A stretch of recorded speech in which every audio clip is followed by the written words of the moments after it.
Eleanor Brooks stood quivering at the bank counter, gripping a worn envelope holding her late husband's military pension documents.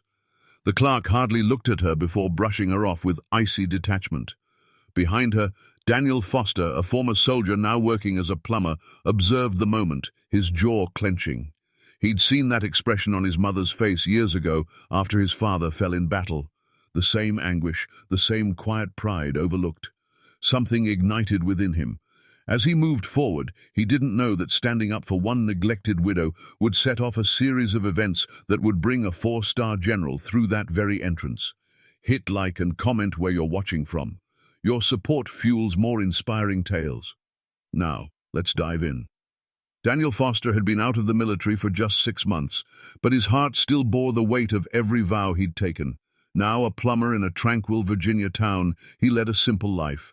No awards hung on his walls, no flag flew outside, just a man quietly piecing himself back together.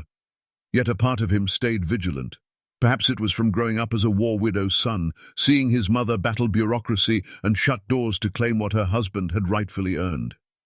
That memory had carved a lasting resolve in him to never stay quiet when someone's honor was being disregarded. That morning, Daniel only planned to deposit a small check. The line at First Federal Bank crawled as usual, the smell of old coffee blending with the soft hum of customers. He tapped his foot, eyes roaming the room, when a voice, gentle, faltering but tinged with exasperation, caught his ear. "I was told my husband's pension would be in my account by now. It's 3 days late," said the elderly woman at the counter. Daniel turned toward her. She was frail, her shoulders slightly stooped under a tattered wool coat. Her hands hook as she held a folder. The name embroidered on her purse read E. Brooks. The clerk, a man barely in his 30s, glanced at his screen. "Ma'am, there's nothing I can do if the system shows the funds are on hold. You'll need to call the Veterans Office directly. Next, please." The woman stood still, stunned. "But I've already contacted them. They said it was processed. I rely on that money." The clerk shrugged, his eyes already shifting to the next person. Daniel's jaw tightened.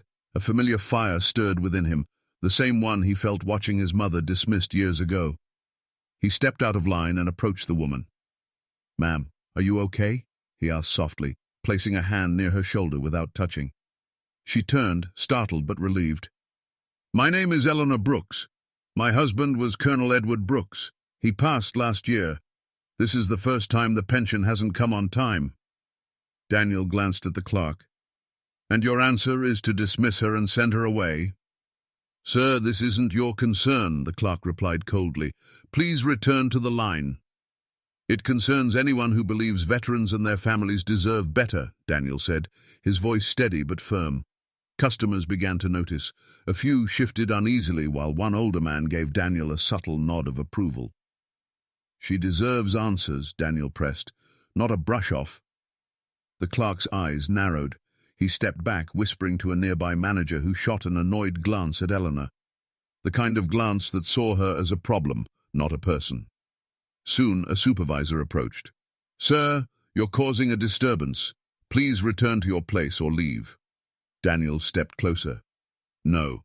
What's disturbing is that an elderly widow whose husband served this country with honor is being treated like an inconvenience." The room grew silent. Eleanor's lips parted, but no words came. Her eyes glistened.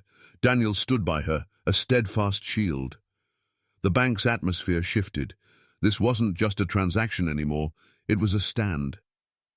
Just then, the front doors opened. A man in full military uniform entered, tall, composed, with eyes sharp with quiet authority. 4 stars gleamed on his shoulders. General William Carter had stepped into the bank. General William Carter's presence changed the room like a silent thunderbolt. The faint murmur of the bank faded. Even the clerk who'd dismissed Eleanor seemed frozen mid-motion. The general didn't need words to command respect. Years of service were etched in his bearing. His gaze swept the room, resting briefly on Daniel, standing resolute beside Eleanor Brooks, then softening as it landed on her. "Eleanor," the general said, striding toward her with the quiet grace of a man who'd delivered too many folded flags to grieving families. "I came as soon as I heard." Eleanor looked up, astonished. General Carter, I never expected. You shouldn't have to go through this. Not alone. Daniel stepped back slightly, unsure how they knew each other. General Carter turned to him. And you are? Daniel Foster, sir, former infantry. I was just ensuring she got the respect she deserves. The general extended his hand. You did more than that. You reminded everyone here what respect means. Eleanor's eyes brimmed with tears. They said my husband's pension was delayed due to a processing error. I called every number I could. No one helped. General Carter turned to the bank manager, who'd approached but looked uneasy. Explain what happened here. The manager cleared his throat. There was a system delay. A hold was placed on the account, likely by the Veterans Office. We followed procedure. Procedure isn't an excuse for indifference, the general said, his voice calm but piercing. Mrs. Brooks is the widow of Colonel Edward Brooks, a decorated officer who served under me for nearly 2 decades. If she says something's wrong, you listen and fix it immediately. A young associate hurried behind the counter, typing rapidly. Sir, I've lifted the hold. The funds will clear within the hour. Good, the general replied, turning to Eleanor. You should never have felt invisible walking into a place like this. Daniel stood quietly, letting the moment belong to her. Inside, he felt a mix of pride, relief, and a spark of anger that it took so much to secure a widow's due. The general faced Daniel again. Tell me, Foster, you served? Yes, sir. 11B, discharged 6 months ago. You carry yourself like you're still serving. Daniel nodded slightly. I just remember how my mother was treated. She was a widow, too. General Carter paused, then gave a faint, meaningful smile. Then maybe your next mission is just starting. Outside the bank, the moment felt surreal. Eleanor sat on a bench, her hands still trembling slightly, while General Carter and Daniel stood nearby. The winter breeze rustled her coat collar, but her voice was steadier now. Thank you, both of you, she said. I came in just needing to be heard. I never expected anyone to stand up for me. Daniel knelt beside her. You reminded me of someone I lost.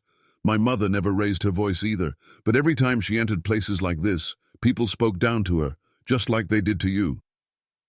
Eleanor's eyes softened. You remember that, don't you? Not the noise, but the silence. The way people act like you're invisible. General Carter folded his arms, watching Daniel with a new kind of gaze, gratitude mixed with consideration. You said you're a plumber now? Daniel nodded. Yes, sir. Just trying to keep afloat. I didn't expect any of this today.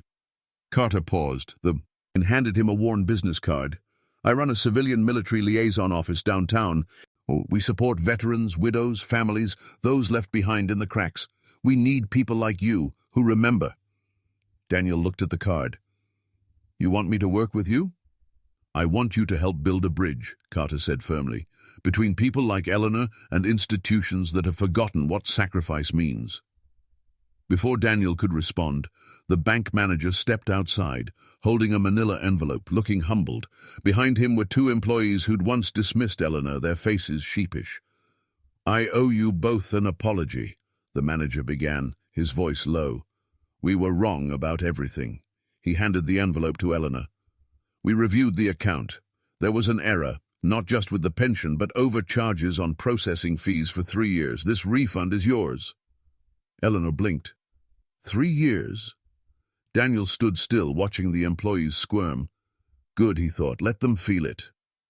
The manager turned to Daniel. What you did in there, it shouldn't have taken that, but maybe we needed to see it. Daniel shook his head. It shouldn't take a confrontation to do what's right. Carter added quietly, Then let's ensure this isn't the last time the right thing happens without one. The manager nodded. We're reviewing our veteran service policies, training staff properly, and we'd like to invite you both to help. Daniel glanced at Eleanor. She smiled through her tears. In that moment, the world felt a little less broken. 2 weeks later, Daniel stood in a suit for the first time in years, adjusting his tie nervously as he entered the downtown conference room of First National Bank's headquarters. Beside him sat Eleanor, her presence calm yet commanding, wearing a navy blazer with a pin that once belonged to her husband. a colonel's insignia, now gleaming as a quiet symbol of reclaimed dignity. At the table's head stood General Carter, flanked by bank executives and regional managers. Every eye was on Daniel as Carter opened the meeting. 2 weeks ago, we failed someone who'd already given more than her share, he said, nodding toward Eleanor. And if not for Mr. Foster, we might never have realized how deep that failure ran. Daniel cleared his throat. What happened in that branch wasn't about one person. It's about a mindset, a culture that overlooks the human across the desk. Veterans, widows, families, they shouldn't have to demand basic respect. A silence followed, not of dismissal but of reflection. Then Eleanor spoke, her voice soft as a hymn yet cutting like a bell. You can't train someone to care, but you can show them what dignity means. I don't need pity. I need people to understand that my husband's life and my quiet service beside him mattered. A woman from HR nodded, scribbling furiously. The executive vice president leaned forward. We want to launch a full veteran services training program with your help, both of you. Daniel hesitated. I'm no public speaker. But you're a soldier, Carter said gently. And sometimes that means showing up, standing tall, speaking truth when others stay silent. The room shifted emotionally. Managers, once comfortable behind spreadsheets, now looked uneasy, perhaps seeing how disconnected their world had become from those they served. By the meeting's end, a formal partnership was born. Daniel would join the new Veterans Affairs Advisory Committee, Eleanor would work with community outreach, and the bank pledged funds to support veteran families facing housing or pension issues. Walking out, Daniel glanced at Eleanor. She smiled, not from relief, but purpose. You know, she said, my husband used to say real service happens after the battle's over. Daniel looked at the city skyline, feeling something settle in his chest, something he hadn't felt in a long time. Hope. 3 months later, Daniel Foster stood on a modest stage at a community center filled with veterans, their families, bank representatives, and local leaders. His name had begun to spread, not as a hero, but as a man who refused to look away. The room hushed as he approached the microphone. I was raised by a woman who fought daily to hold our world together after my father died in uniform, he began. So when I saw Eleanor Brooks being dismissed, it was like seeing my mother again, tired, dignified, and ignored. Eleanor sat in the front row, hands folded, eyes shimmering with quiet pride. The initiative they'd launched was making waves. Branches statewide adopted new empathy-based training for staff.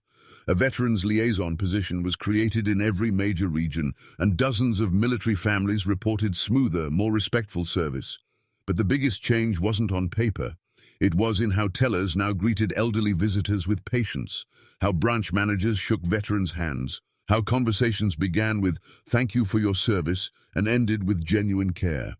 On stage, Daniel continued, respect isn't complicated. It starts with listening, standing up when no one else does, remembering that behind every account number is a story. Applause echoed, sincere but not thunderous. A young soldier stood and saluted. Daniel nodded, humbled beyond words. That evening, under a starlit sky, Eleanor approached him. You gave me more than help, Daniel, she said. You reminded me that even in a fast-changing world, some values never fade. Daniel chuckled. I think you reminded me of that too. General Carter would later say Daniel had done more for civilian-military relations in one afternoon than some organizations had in decades. But Daniel sought no medals or headlines. Instead, he quietly took on his new role, speaking at veteran events, advising on policy, mentoring young soldiers returning home. A small act of kindness at a bank sparked a ripple, turning into a wave of change. One man, one moment, one choice to speak up.